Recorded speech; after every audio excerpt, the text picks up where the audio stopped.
The observatory at Avu in Borneo stands on the spur of the mountain. To the north rises the old crater, black at night against the unfathomable blue of the sky. From the little circular building with its mushroom dome, the slopes plunge steeply downward into the black mysteries of the tropical forest beneath. The little house in which the observer and his assistant live is about 50 yards from the observatory, and beyond this are the huts of their native attendants. Thaddy, the chief observer, was down with a slight fever. His assistant, Woodhouse, paused for a moment in silent contemplation of the tropical night before commencing his solitary vigil. The night was very still. Now and then voices and laughter came from the native huts, or the cry of some strange animal was heard from the midst of the mystery of the forest. Nocturnal insects appeared in ghostly fashion out of the darkness and fluttered round his light. He thought, perhaps, of all the possibilities of discovery that still lay in the black tangle beneath him, for to the naturalist the virgin forests of Borneo are still a wonderland, full of strange questions and half-suspected discoveries.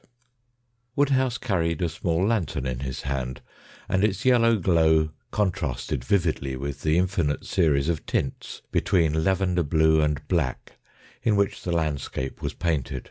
His hands and face were smeared with ointment against the attacks of the mosquitoes. Even in these days of celestial photography, work done in a purely temporary erection and with only the most primitive appliances, in addition to the telescope, still involves a very large amount of cramped and motionless watching. He sighed as he thought of the physical fatigues before him, stretched himself, and entered the observatory. The reader is probably familiar with the structure of an ordinary astronomical observatory. The building is usually cylindrical in shape, with a very light hemispherical roof capable of being turned round from the interior. The telescope is supported upon a stone pillar in the centre, and a clockwork arrangement compensates for the earth's rotation and allows a star once found to be continuously observed. Besides this, there is a compact tracery of wheels and screws about its point of support, by which the astronomer adjusts it. There is, of course, a slit in the movable roof, which follows the eye of the telescope in its survey of the heavens. The observer sits or lies on a sloping wooden arrangement, which he can wheel to any part of the observatory as the position of the telescope may require. Within, it is advisable to have things as dark as possible, in order to enhance the brilliance of the stars observed. The lantern flared as Woodhouse entered his circular den, and the general darkness fled into black shadows behind the big machine, from which it presently seemed to creep back over the whole place again as the light waned. The slit was a profound transparent blue, in which 6 stars shone with tropical brilliance, and the light lay, a pallid gleam, along the black tube of the instrument.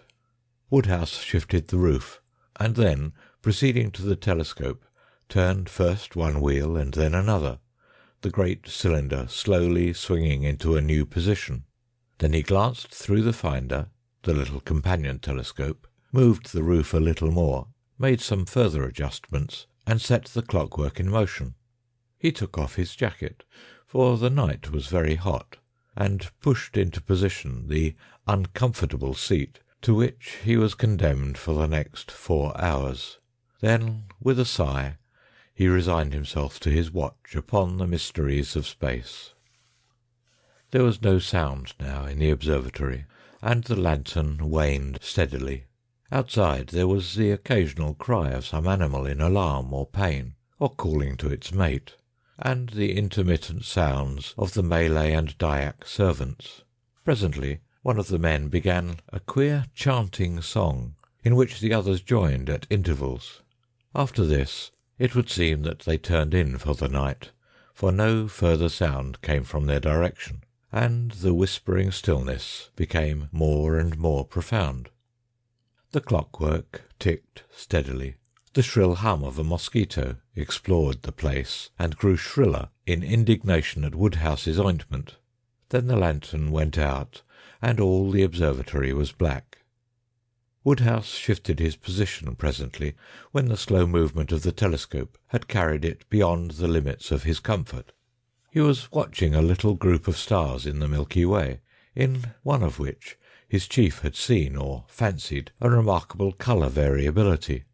It was not a part of the regular work for which the establishment existed, and for that reason, perhaps, Woodhouse was deeply interested. He must have forgotten things terrestrial. All his attention was concentrated upon the great blue circle of the telescope field, a circle powdered, so it seemed, with an innumerable multitude of stars, and all luminous against the blackness of its setting. As he watched, he seemed to himself to become incorporeal, as if he too were floating in the ether of space. Infinitely remote was the faint red spot he was observing. Suddenly the stars were blotted out. A flash of blackness passed, and they were visible again. "Queer," said Woodhouse. "Must have been a bird." The thing happened again, and immediately after the great tube shivered as though it had been struck. Then the dome of the observatory resounded with a series of thundering blows. The stars seemed to sweep aside as the telescope, which had been unclamped, swung round and away from the slit in the roof. "Great Scott!" cried Woodhouse. "What's this?" Some huge, vague black shape, with a flapping something like a wing, seemed to be struggling in the aperture of the roof. In another moment the slit was clear again, and the luminous haze of the Milky Way shone warm and bright. The interior of the roof was perfectly black, and only a scraping sound marked the whereabouts of the unknown creature. Woodhouse had scrambled from the seat to his feet. He was trembling violently and in a perspiration with the suddenness of the occurrence. Was the thing, whatever it was, inside or out? It was big, whatever else it might be. Something shot across the skylight, and the telescope swayed. He started violently and put his arm up. It was in the observatory, then, with him. It was clinging to the roof, apparently. What the devil was it? Could it see him? He stood for perhaps a minute in a state of stupefaction. The beast, whatever it was, clawed at the interior of the dome, and then something flapped almost into his face, and he saw the momentary gleam of starlight on a skin like oiled leather. His water bottle was knocked off his little table with a smash. The sense of some strange bird creature hovering a few yards from his face in the darkness was indescribably unpleasant to Woodhouse. As his thought returned, he concluded that it must be some night bird or large bat. At any risk he would see what it was, and pulling a match from his pocket, he tried to strike it on the telescope seat. There was a smoking streak of phosphorescent light. The match flared for a moment, and he saw a vast wing sweeping towards him, a gleam of grey-brown fur, and then he was struck in the face, and the match knocked out of his hand. The blow was aimed at his temple, and a claw tore sideways down to his cheek. He reeled and fell, and he heard the extinguished lantern smash. Another blow followed as he fell. He was partly stunned. He felt his own warm blood stream out upon his face. Instinctively he felt his eyes had been struck at, and turning over on his face to save them, tried to crawl under the protection of the telescope. He was struck again upon the back, and he heard his jacket rip, and then the thing hit the roof of the observatory. He edged as far as he could between the wooden seat and the eyepiece of the instrument, and turned his body round so that it was chiefly his feet that were exposed. With these he could at least kick. He was still in a mystified state. The strange beast banged about in the darkness, and presently clung to the telescope, making it sway and the gear rattle. Once it flapped near him, and he kicked out madly and felt a soft body with his feet. He was horribly scared now. It must be a big thing to swing the telescope like that. He saw for a moment the outline of a head, black against the starlight, with sharply pointed upstanding ears, and a crest between them. It seemed to him to be as big as a mastiff's. Then he began to bawl out as loudly as he could for help. At that the thing came down upon him again, As it did so, his hand touched something beside him on the floor. He kicked out, and the next moment his ankle was gripped and held by a row of keen teeth. He yelled again, and tried to free his leg by kicking with the other. Then he realized he had the broken water bottle at his hand, and, snatching it, he struggled into a sitting posture, and, feeling in the darkness towards his foot, gripped a velvety ear like the ear of a big cat. He had seized the water bottle by its neck, and brought it down with a shivering crash upon the head of the strange beast. He repeated the blow, and then stabbed and jabbed with the jagged end of it, in the darkness where he judged the face might be. The small teeth relaxed their hold, and at once Woodhouse pulled his leg free and kicked hard. He felt the sickening feel of fur and bone giving under his boot. There was a tearing bite at his arm, and he struck over it, at the face as he judged, and hit damp fur. There was a pause, and then he heard the sound of claws and the dragging of a heavy body away from him over the observatory floor. Then there was silence, broken only by his own sobbing breathing, and a sound like licking. Everything was black except the parallelogram of the blue skylight with the luminous dust of stars, against which the end of the telescope now appeared in silhouette. He waited, as it seemed, an interminable time. Was the thing coming on again? He felt in his trouser pocket for some matches, and found one remaining. He tried to strike this, but the floor was wet, and it spat and went out. He cursed. He could not see where the door was situated. In his struggle he had quite lost his bearings. The strange beast, disturbed by the splutter of the match, began to move again. "Time!" called Woodhouse, with a sudden gleam of mirth, but the thing was not coming at him again. He must have hurt it, he thought, with the broken bottle. He felt a dull pain in his ankle. Probably he was bleeding there. He wondered if it would support him if he tried to stand up. The night outside was very still. There was no sound of anyone moving. The sleepy fools had not heard those wings battering upon the dome, nor his shouts.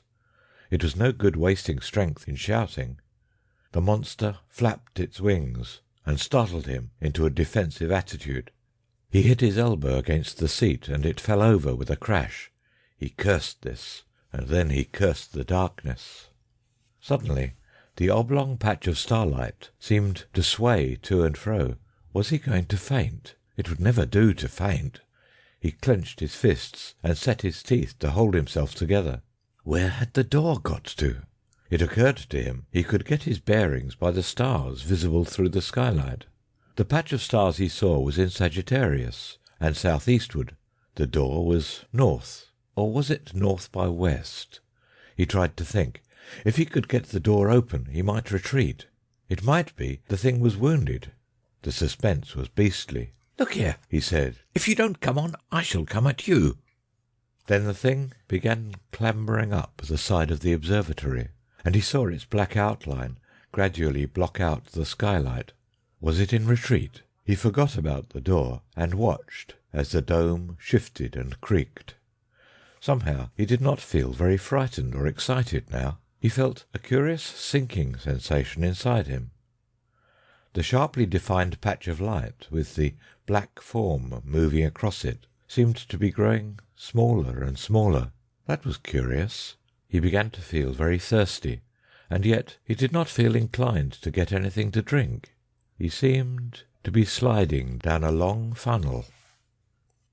He felt a burning sensation in his throat, and then he perceived it was broad daylight, and that one of the Dyak servants was looking at him with a curious expression. Then there was the top of Thaddy's face, upside down. Funny fellow, Thaddy, to go about like that. Then he grasped the situation better, and perceived that his head was on Thaddy's knee, and Thaddy was giving him brandy. And then he saw the eyepiece of the telescope, with a lot of red smears on it. He began to remember. "You've made this observatory in a pretty mess," said Thaddy. The Dyak boy was beating up an egg in brandy. Woodhouse took this and sat up. He felt a sharp twinge of pain. His ankle was tied up, so were his arm and the side of his face. The smashed glass, red-stained, lay about the floor.